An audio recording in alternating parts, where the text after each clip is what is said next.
Hello YouTube, this is Mike Seegers with Moonstruck Maple. I'm coming to you for the first time, so I'd like to say pleased to make your acquaintance.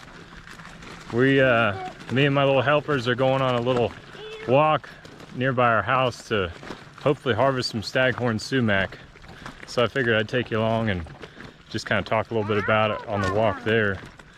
Let me get you on the head mount here and we'll carry on. Alright guys, cool. So Staghorn Sumac is not the same as poison sumac. A lot of people get a little unnerved when they hear that I'm making sumac tea, and they think I'm referring to poison sumac. Staghorn sumac is a small tree.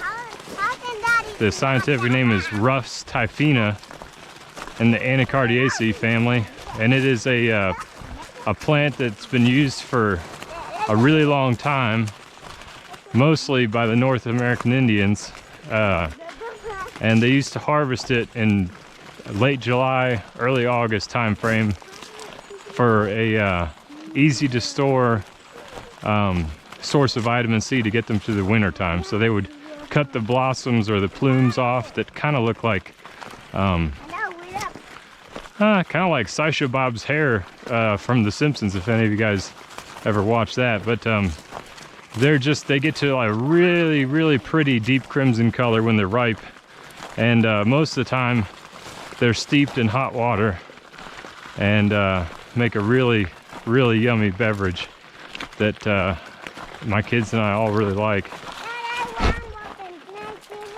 Oh yeah, just a minute. We're probably going to be stopping periodically along the way to pick some berries and things like that.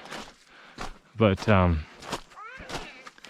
anyway, like I said, I'm with Moonstruck Maple. My family and I run and operate a maple farm. We're based out of West Virginia, and you should watch that. we kind of do a little bit of everything, some homesteading, maple production. My full-time job is a fireman, career fireman, and we get into lots of cool projects here and there. So we decided to start our own YouTube channel, primarily for the maple business, because when I was getting started, I'm a big watcher of YouTube videos, and I was really unable to find much in the ways of running maple lines and setting up vacuum systems and things like that. So I'll probably be, if you stick with me and like and subscribe, we'll probably be putting quite a few videos up of that once it starts getting cold out and nicer weather to work in the woods. We are going pretty far, aren't we? There's a few along this stretch of road that we've been trying to kind of propagate and keep strong. So I got my pole pruner here. The sumac tree is, I think, considered an intermediate tree, so it gets pretty tall still yet. I think I'd say the ones we harvest from are, I don't know, around about 20 or so feet tall. Yeah. Could have sworn there was one right in here. Yeah. We might be a little late for the sumac, because, oh goodness, there's one right here. So this tree right here, it's common to have some white blotches like this on the bark, and this is the leaf structure. They're compound leaves along the main rachis here. But another Staghorn sumac, you can see those white splotches I was talking about here. And unfortunately, I'll check on the other trees, but it looks like we're just a little bit late to the party here.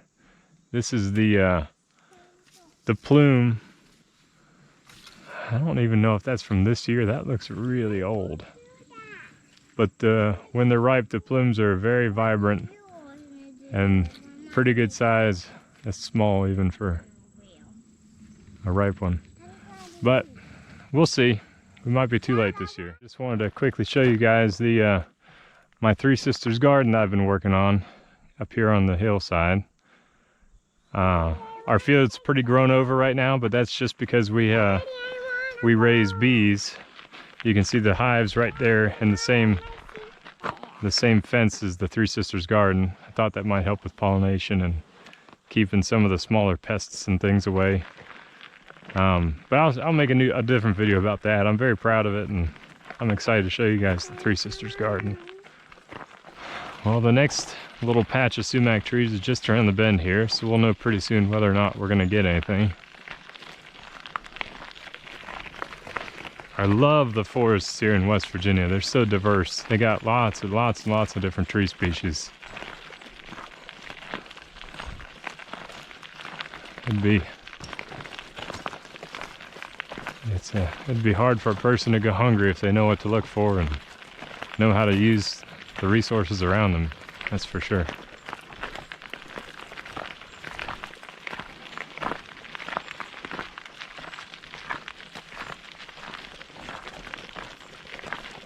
Ah, I see a few. We got a few here. You know where they are. Do you see them?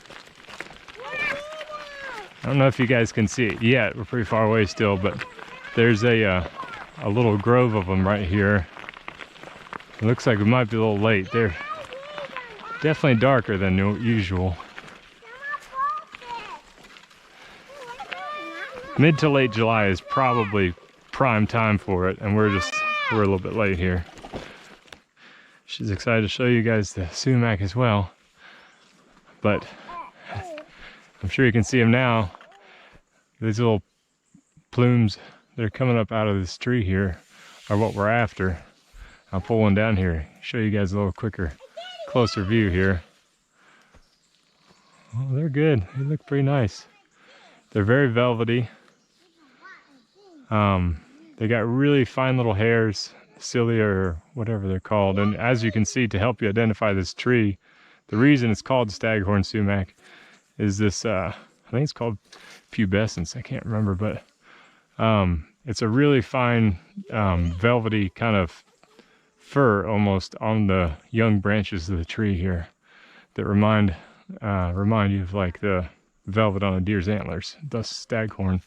But when you cut these off, I like to cut them, you know, pretty close to the base of this cluster, and then we'll put them in a basket, carry them back to the house, and then the Native Americans would string them up and dry them, as far as I'm aware. So we do the same thing. We brew a few fresh. It has a milky sap, which is one of the few exceptions to the milky sap rule. I don't know if you guys do much wild edibles or medicinal plants, but typically milky sap is a bad thing, and it's a warning sign to stay away from that plant. But this is one of the exceptions to that. You guys ready to catch these staghorn sumac things? I'm trying to do as little damage to the tree as possible. You got it? Where's your basket? Those big ones up there would be wonderful. Let me see if I can reach any of those. You ready for one? Yeah. Okay. Let me see if I can reach one of these big ones. Okay. All right, it's gonna be. All right, just a minute. Here, I need to get a little closer. Watch out, sweetie. Oh, here it comes. Hey. Mama, Ori, come over here. Put it in. Can I see? Can I see? Let me see. Okay, all right, I'll see it later. I got a sumac. They're very excited. You did. You got a sumac leaf? Cool. I should have taken the saw blade off of here. It would have been easier to get these where I want them.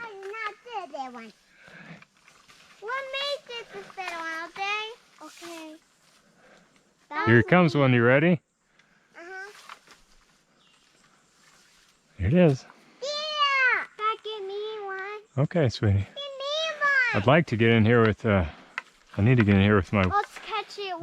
brush blade and clear out a little bit of this extra understory growth. Catch it in the basket. Oh, would you look at that? How did that one fall? There's a whole sumac tree that fell right there. I don't know if you can see that root ball. That makes me unhappy there. Not happy about that. Wonder how that happened. Not a particularly big tree. Here's one. You ready? It's falling.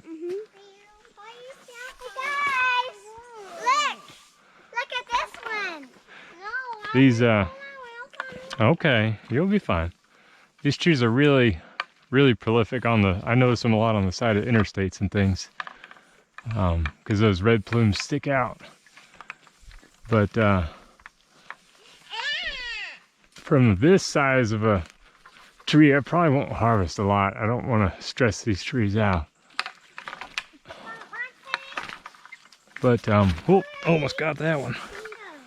Maybe 8 or 10 of them we'll take with us today. Here you go, guys. Another good size one here. I don't know how many of you guys were affected by the cicadas this year, but you can see all the foliage damage that they did to all this foliage here. Pretty significant in a lot of places. There it is. Got it? Let me check back here and see if I can reach anything from back here.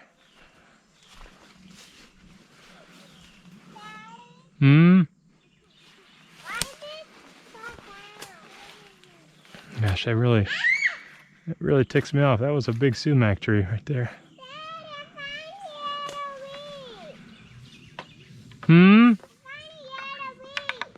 You found a yellow leaf? I hope it's not fall already. I'm not ready for fall. Nope, that's out of my reach. I can't get there. Let's go check that one last couple trees there. Oh, look at all these ones. Come on over here.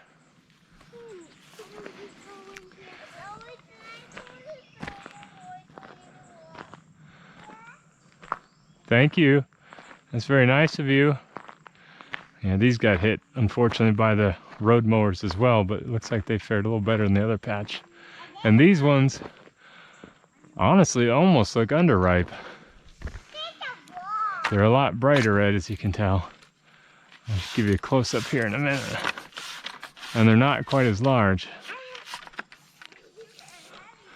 But they'll still make a tasty, healthy tea. Let's take a few of these as well.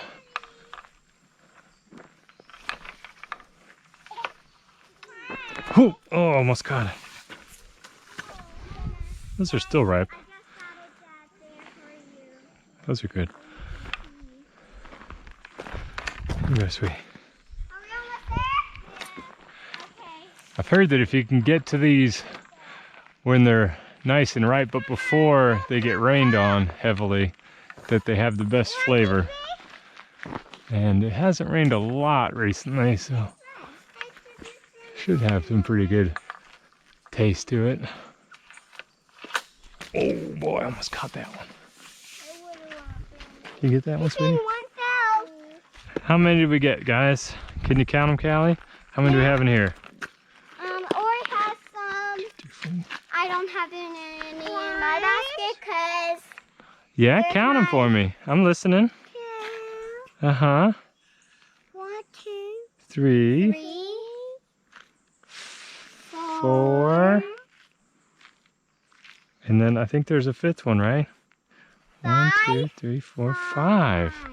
So we got 9. Let's get one more and then we'll call it good, okay? Let's pick out a really big one. What's the biggest one you guys see? I think I like that one the best. That was the one I liked. And it's important to kind of spread out your harvest so that you don't stress out the tree too bad. Oh, I got it. Here you go. All right, I'm gonna call that good for today. 10 sumacs will be a pretty good amount. Now, I'm sure you can make this sumac tea to different, tastes and everything. I like it pretty strong. If you, yeah, good job. If you brew it, kind of on the stronger side. Yeah, we're gonna go back home, buddy. If you brew it on the stronger side, and then sweeten it up, it tastes a lot like strawberry lemonade.